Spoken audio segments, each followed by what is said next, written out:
Akala ng karamihan, kailangan mo ng sobrang hardcore na trail para masabing totoong off-road adventure.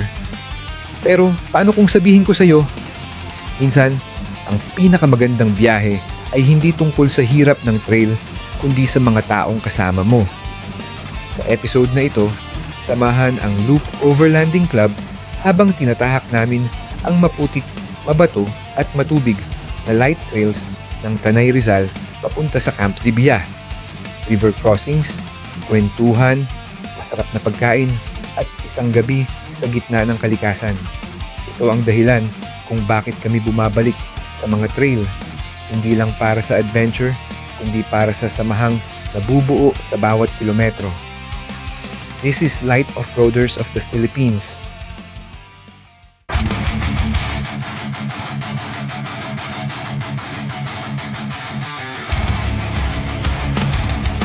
Light Off-Roaders of the Philippines! Loop Overlanding Club!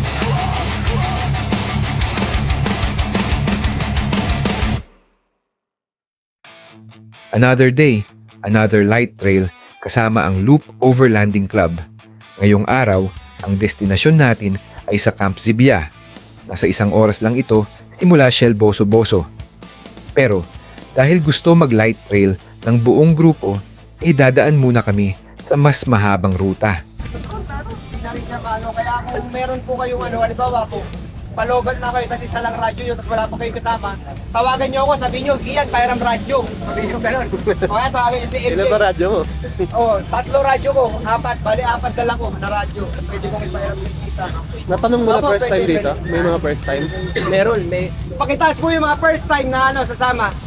Sa trail, sasama. First timer po sa trail? Sa trail. Okay po. Pwede mo na din. Sige po, bibigyan namin kayo ng tips sa sa mga first time na yung sa 4x4 na. Okay. Hindi, para panglahatan na. O sige. Hindi, bale ito, unang-una, air down na. Mag-air down tayo bago pumasok sa trail. Siguro 17 to 20 PSI yung lambot ng gulong. So yung unang dadaanan nyo, mga rocky trail sa lusak, mga mud trail, ganun.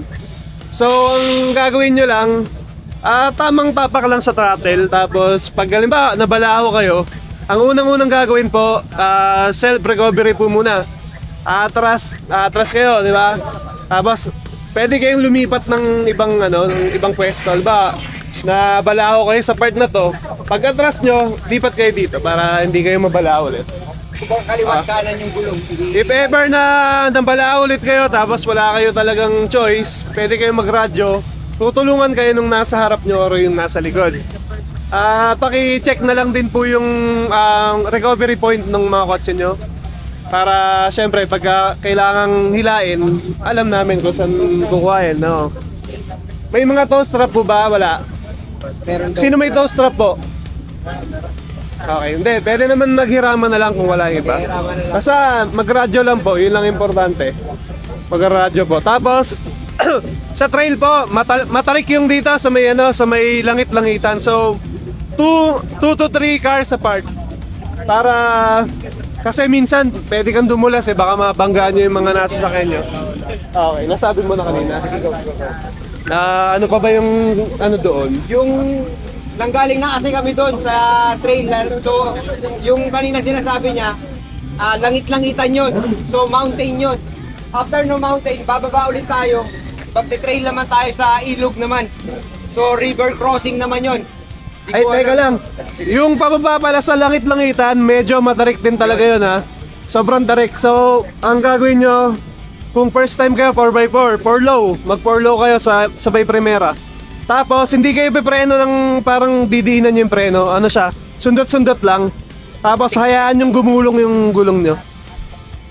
Hayaan yung gumulong. Hindi, pag bumreno kasi kayo, gaganyan kayo Mag-i-skid kayo baka mabangga nyo yung bumaliktad Tapos kayo. lang po, reminders lang, tip lang din sa mga first time tsaka aakyat dito sa langit-langitan. May mga bangin po dito May bangin po dito. Halimbawa po, medyo dumudulas na kayo. Umano na kayo, huwag nyo nang apakan masyado yung preno, mas lalo kayong mag-slide. Kaya napaka-importante ng air down. Yung air down kasi, yung traction control nung gulong mo, mas lalapad siya. Mas kakapit siya. Compared dun sa mas mataas yung PSI ng gulong natin. Tapos laging tignan nyo. Kumbaga, self-awareness. Tapos kung kaliwa, bangin, tas kanan, huwag mo nang ikabig sa kaliwa. Oo. Laging Medyo- ganun. Kasi minsan pagka dumulas ka na, minsan pag nandun na yung sitwasyon na kung ano man yung pwede yung instant na pwedeng mangyari, kailangan meron kayong kumbaga contingency plan. Kailangan may contingency plan kayo lagi. So alam nyo yung paligid nyo. Lagi nyo siya titignan, lagi. Pero magraradyo kami. Lahat ng mga spearhead. Kung meron man halimbawa, kumbaga yung risk assessment kasi nasa amin na yun. Magraradyo kami kung alam namin na risky siya. Sasabihan namin kayo. Pagkatapos ng pre-trail briefing, ay nagbigay muna kami ng loop kits bago mag-roll out.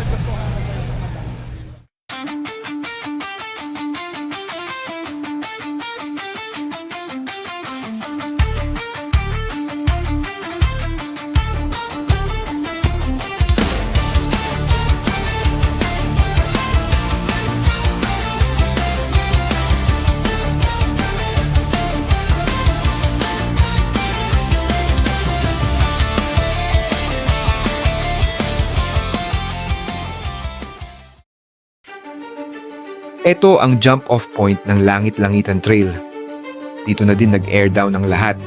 50 rigs ang total ng nag-register sa event na to, kaya sobrang haba ng convoy.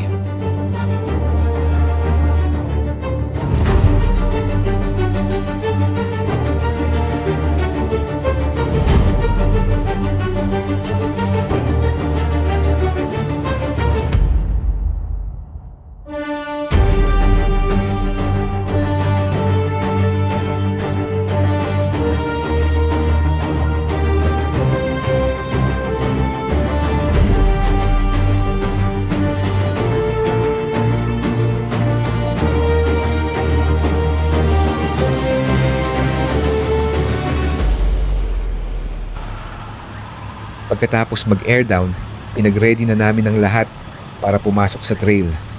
Alternate ang formation ng 4x2 rigs at 4x4 para mas madaling mag-recover kung sakaling magkaroon ng aberya. Nagpapasalamat din kami at gumanda ang panahon bago kami pumasok sa trail.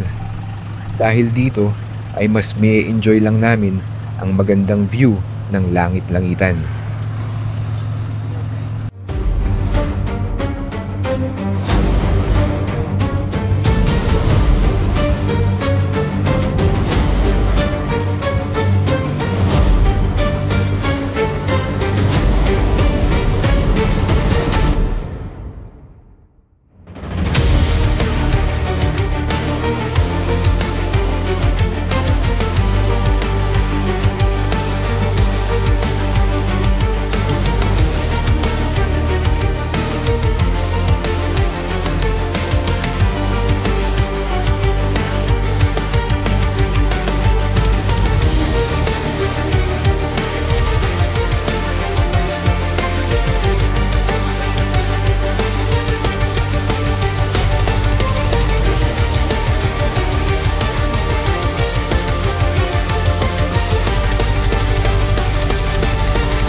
May mga lugar na hindi mo makikita sa Google. Mga tanawing kailangan mong paghirapan bago marating. At isa na rito ang Langit-Langitan Trail sa Barangay Madilay-Dilay, Tanay.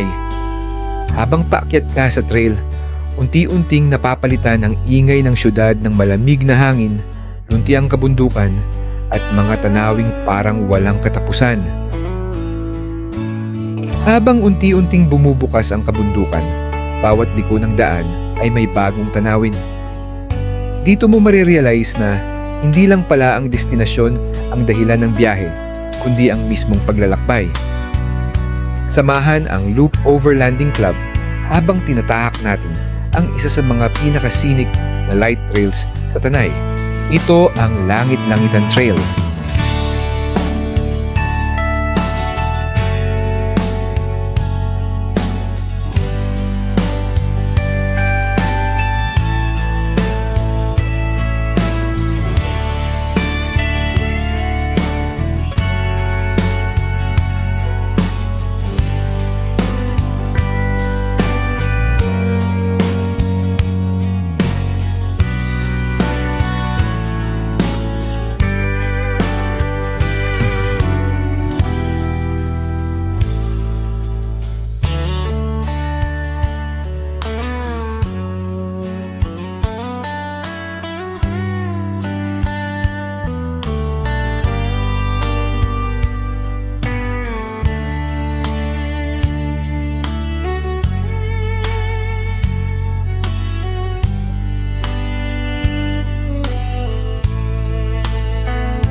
Pagbaba ng Langit-Langitan Trail ay dumiretso naman ang grupo sa Laiban Dam.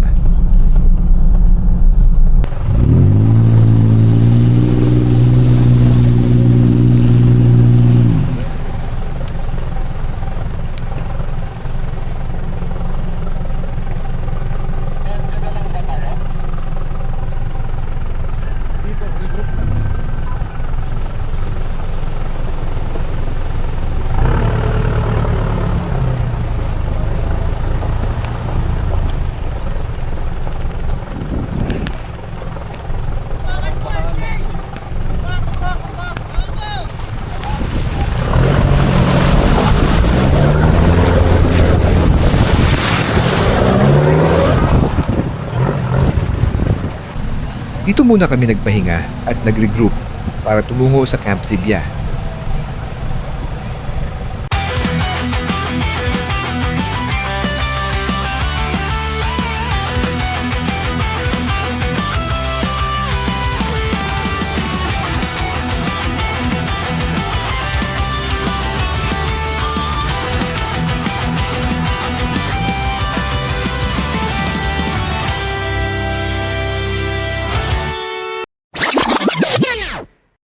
Teka muna, mukhang may sitwasyon.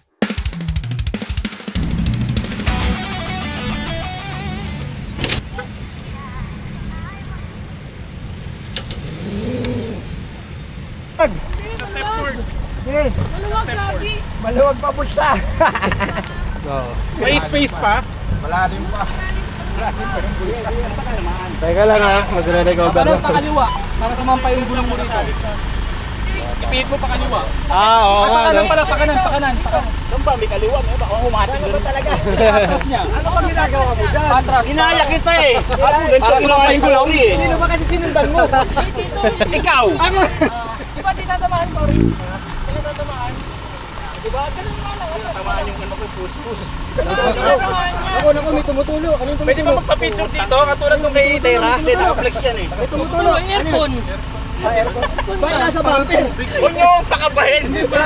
Nag-river crossing pala. Nakakabayin. Sumunod kasi kay Sir Gian eh. Sumunod kasi kayo sa... Neutral mo dapat.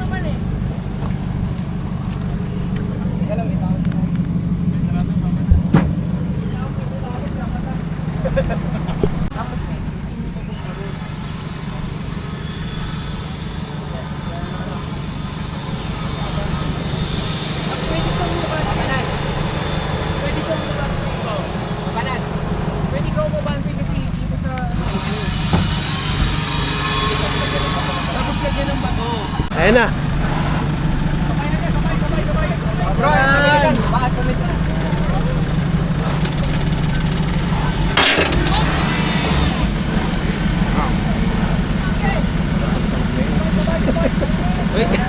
Natanggal yung chassis. Bakit kayo nasasaktan? Sige, sige! Yun!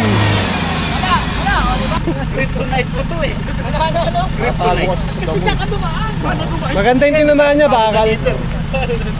Ngayon, Kumusta ang bato? Duro pare. bawian mo, papanan. Sagasaan mo ulit. Ampasin mo. Ano mo ha? Ano nyo ako?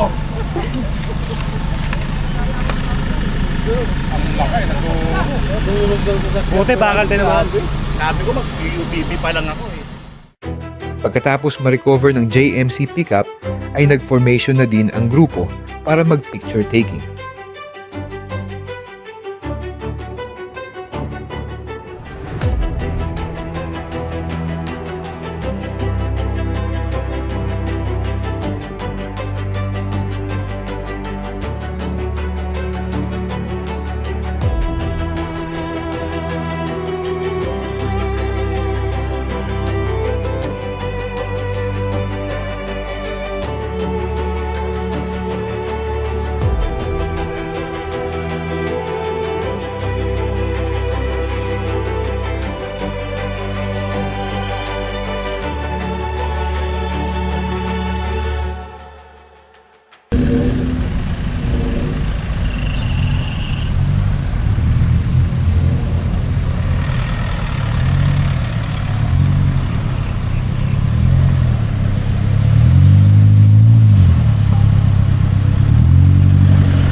Tol, nandiyan sila.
Pagdating sa campsite, sabay-sabay muna kaming naglatag ng mga gamit at nagluto ng mga pagkain. Halos 4 na oras din kaming nasa trail.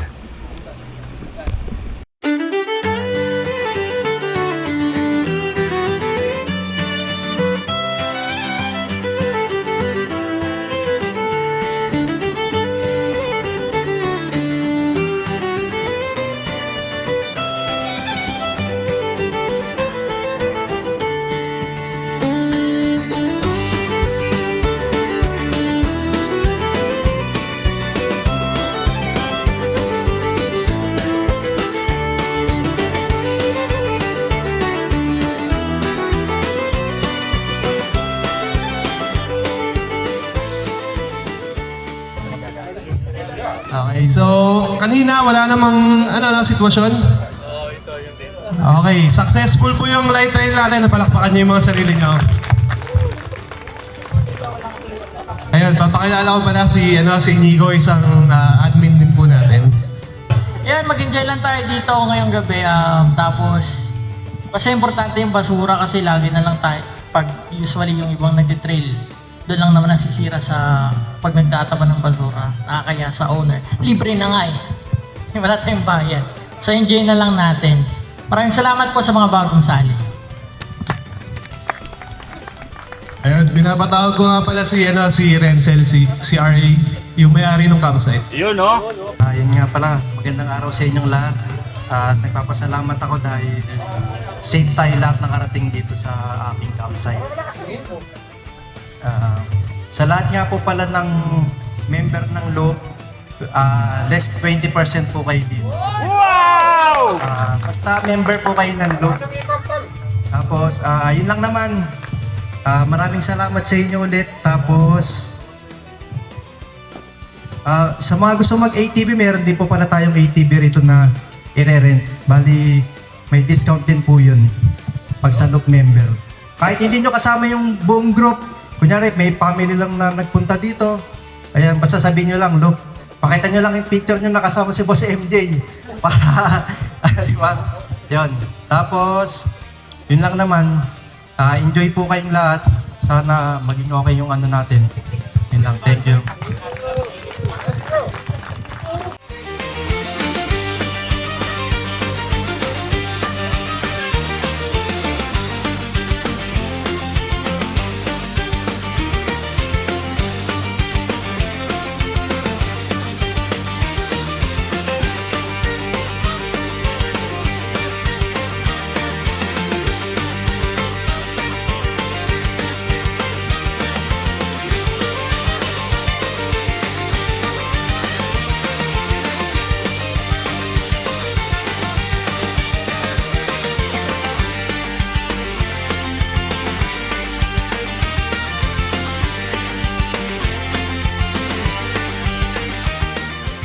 No, yung game Marvin.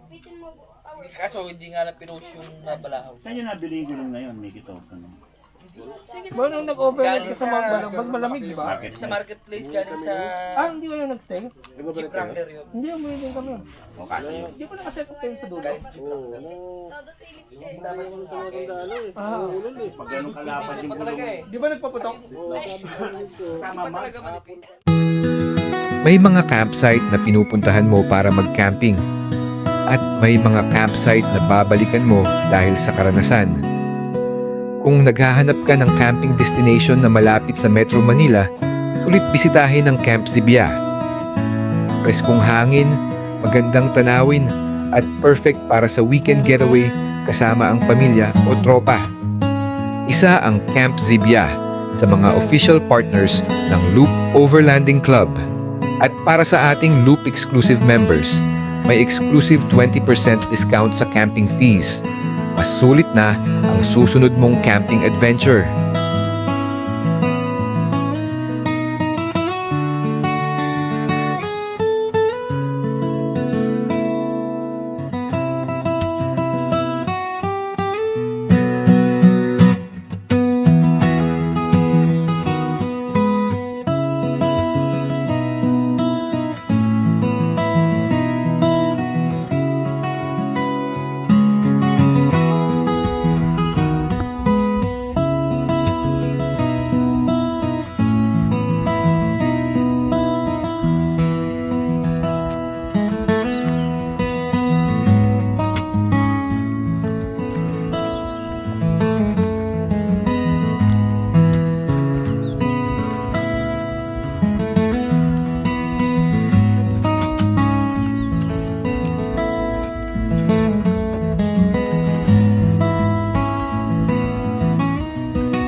Pagkatapos mag-almusal ay nag-break camp na ang grupo at sabay-sabay nag-roll out pabalik ng Kabihasnan.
Hindi lahat ng magagandang tanawin ay madaling marating.